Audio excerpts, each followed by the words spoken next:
الرحمن الرحيم الحمد لله وصلى الله وسلم على سيدنا محمد رسول الله وآله وصحبه ومن والاه ربنا لك الحمد كما ينبغي لجلال وجهك ولعظيم سلطانك آمين برزان وخوشويستان السلام عليكم ورحمة الله وبركاته خوشحال من بخزمتان دقم بۆ پێشکەشکردنی بابەتێک وانەیەک بۆ ئومێدەی کە هەمووان سوودی لێ ببینین ئینشاءالله و ئامانج و مەبەستمان دەستخستنی ڕەزامەندی خوای پەروەردگار بێت و بەس. خوای پەروەردگار خۆشەویستان کە مرۆڤەکانی دروست کردووە خستوونیەتێ ژێر کاریگەری کۆمەڵێک بابەتەوە. ئەو کاریگەریانە بێگومان یەکێکیان بریتیە لە ئەفکار کە کاریگەری زۆری هەیە لەسەر ئینسانەکان، شتێکی تر کاریگەریەکی ئێجگار زۆری لەسەر مرۆڤەکان هەیە بریتیە لە وشەکان، دەستەواژە یاخۆت ڕستە یاخۆت قسە یاخۆت ئاخاوتنەکان بە شێوەیەکی گشتی. لە قورئانە خوای پەروەردگارە فەرمێ وقل لعبادي يقولوا التي هي أحسن إن الشيطان ينزغ بينهم إن الشيطان كان للإنسان عدوا مبينا. ئاراستەی پێغەمبەرەکە صلی الله عليه وسلم کە بە شوێنکەوتوانی خۆی لە بە ئومەتی پێغەمبەر صلی الله عليه وسلم بڵێ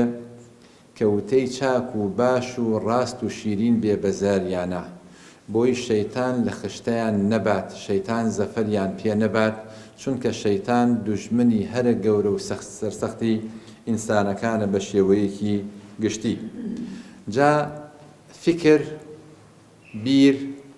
بیردۆزەکان کاریگەریان لەسەر ئینسانەکان هەیە، بەڵام دڵنیابین لەوەی کە کاریگەری وشە و دەستەواژەکان لەسەر ئینسان هیچی لە فکر و بیر و بۆچوونەکان کەمتر نییە. زۆر شت هەیە لە دۆروبەری ئێمە هەستی پێ ناکەین. بۆ؟ چونکە بەرگی وتە و کەلیمە وشە نەکراوە بە بەریا. ئەمە شتێکی عیلمیە، لە دەورمانە هەیە، وجودی هەیە، جاکارە، جاکردارە، جا لە دوایی یابێ بە گوفتار،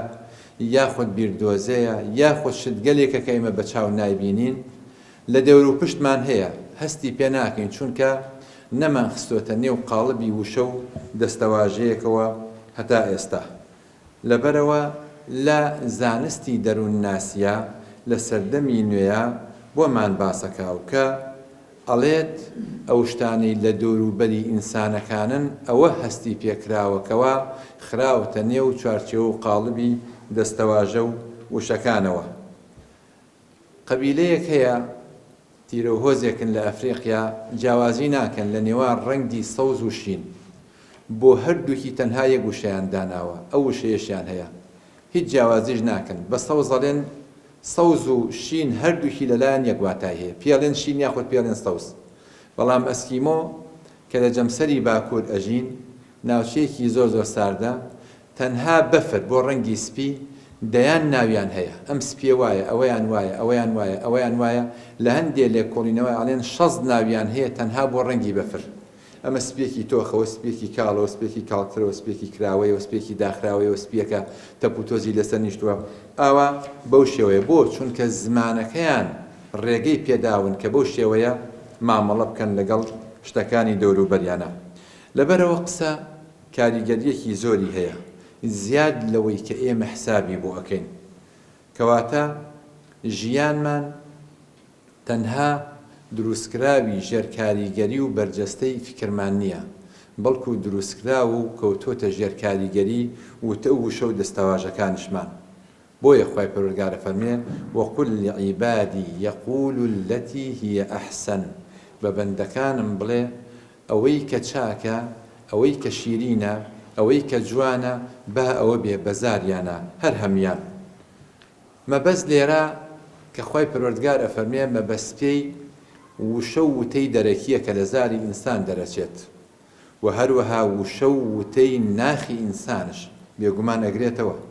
ئێمە دوو جۆر قسەکردنمان هەیە، قسەکردنێک کە وشەیە لە زارمان دەرەچێت خەڵکی گویان لێبێ، قسەکردنێکشمان هەیە کە لە ناخی خۆمانایە، لەگەڵ خۆمانە ئەکەوینە قسە، ئەکەوینە وتوێش ئەکەوینە گفتوگۆ و هەروەها زۆر لە ئەفکارەکانش لە کۆتاییە هەرەبێتە قسەوە بێتە وتە بیردۆزەکان کە لە ناخی ئینسانە بنیاتەندێ ئەفکار کە لە ناخی ئینسانە دروست ئەبێ و هەڵەقڵێ ئەوش ئەچێتە ناو چوارچێوەی وەقاڵبی وتە وشە و دەستەواژەکانە کەواتە لە ناخ و دڵی ئینسانیشا قسە هەیە براکانی یوسف کاتێککە چوون بۆ لای یوسف دەستیان کرد بە وتە و وتوێژ و قسەکردن وتیان دوایی یوسف چی پێفەرمون ئەنتم شەڕ مەکانە یوسف وتی کە ئیشەکەی ئێوە خراپترە و ئەسەڕەها فی نەفسیه یعنی بەنهێنی و بە پەنهانی لە نەفسی خۆیان ئەم قسەی کرد بەڵام بۆتە قسەش خی پەروەردگار لە قورئانە فەرمێ وەیەقولون فی ئەنفوسهم لولا يعذبنا الله بما نقول ويقولون في أنفسهم یعنی لە خودی خۆیان نایڵێن کەواتە ئەوەی کە ئینسان لە ناخی خۆشیاڵێ کاریگەریەکی هەیە جا بە سلبی یاخود بە ئیجابی بە ئەرێنی یاخود بە نەرێنی لەسەر ناخی ئینسانەکان لە دڵیشا قسە هەیە ئەوتەیە خی گەورە فەرمێ یەقولون بئەفواههم ما ليس في قلوبهم بەدەمیان ئەیلێن شتگەلێک ئەڵێن کە لە ناخیانە و لە دڵی خۆیانەوە دەرناچێت بۆیە زانایان باسی ئەومان بۆ کاڵێ ئێمە بەردەوام قساکەین کە ئاگامان لە خۆمان قساکەین جاری وا هەیە دانیشتوین کەسێک قسەشمان بۆکە ئێمە قساکەین لە ناخی خۆمانە تەنانەت لە کاتی خەویشا هەر قساکەین لە کاتی خەویشا کاتێک کە خەوتوشین هەر قساکەین بۆیە قسەکردن کاریگەریەکی زۆری هەیە لەبەر ئەوە زانایان ئەڵێن هەر کەسێک قسەیەکی باش دووبارە بکاتەوە بەردەوام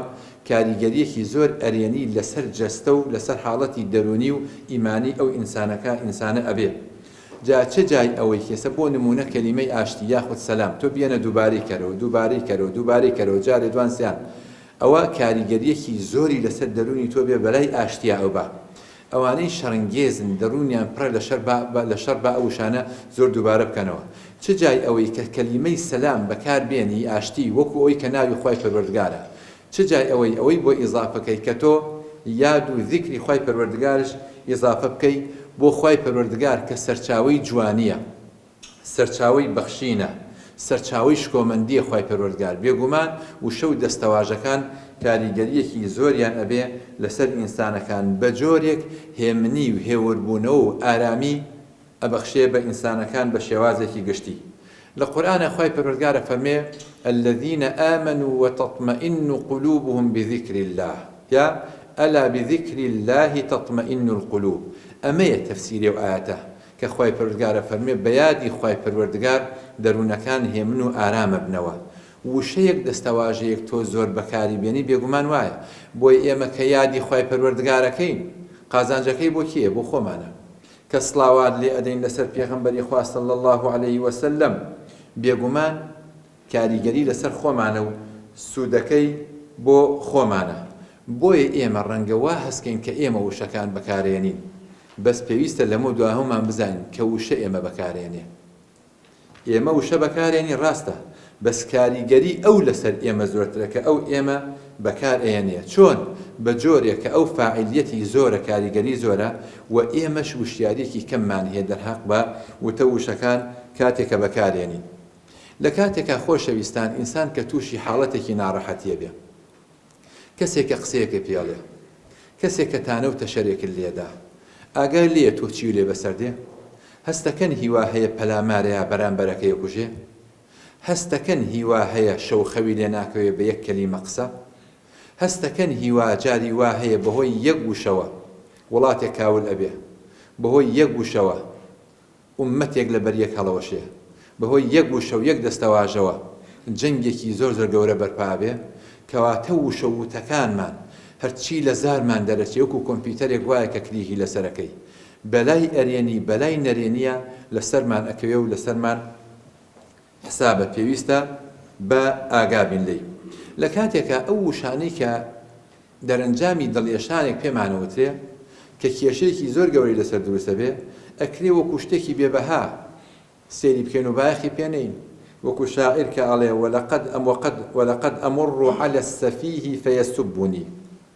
فأغمض عيني وأقول لا يعنيني تێپەڕم بەلای گێرێکە بەلای دەبەنگێکە بەلای گێژێکە جنێوم پێەیە کە جنێوم پێ منی چاوەکان منوقێنم ئەڵێم مەبەستی من نییە ئەوە لەگەڵ منی نییە زۆر گرنگە بزانین لە چ کاتێکە قسە کاریگەریمان لەسەر دروستەکە قسەی ئێمە چ کاریگەریەکی ئەبێ لەسەر بەرامبەر بۆیە خۆی پەروەردگار لە قورئانە ئەفەرمێ باسی جوانیمان بۆەکە حەسەن یعنی چی وەقولوا للناس حوسنا یعنی قسەتان با جوان بێ با چاک بێ خۆی پەروەردگار باسی قەولی جەمیلمان بۆکە باسی هەجری جەمیلمان بۆکە باسی سەراحی جەمیلمان بۆکە وسەرریحکن سەراحا جەمیلا پێغەمبەری خوا صلی الله علیه و سلم بە خێزانەکانی فەرموو یاخود ئەفەرمێ وەقولوا للناس حوسنا لە ئاەتێکە ئەفەرمێ وەقولوا للناس حوسنا وتە وشە و دەستەواژەی چاک و جوان با بەزارتانە بێ بەرامبەر بە خەڵکی لە دوای ئەوە فەرمێ وەئەقیموا الصەلاة وئاتوا الزەکاة وتەی جوان لەگەڵ نوێژ و ڕۆژ و حەج و زەکاتە تێکەڵکێشراوە ناکرێ ئینسانێ نوێژ خوێن بێ و وتەی ناشرین بەزاریا بێ ئەگەر بەزاریا بێ نیشانەی پرسیار ئەکەوێتە سەر حاڵەتە دینیەکەی کە لە ناخایەتی بۆیە دینداری حەقیقی دینداری و تەدەیۆنی حەقیقی بریتیە و جەوهەر و کرۆک و گەوهەری دینداری بریتیە لەوەی کە لەگەڵ خودی خۆیە ئەو دینداریە بڕیاردەرە هاوبڕیارە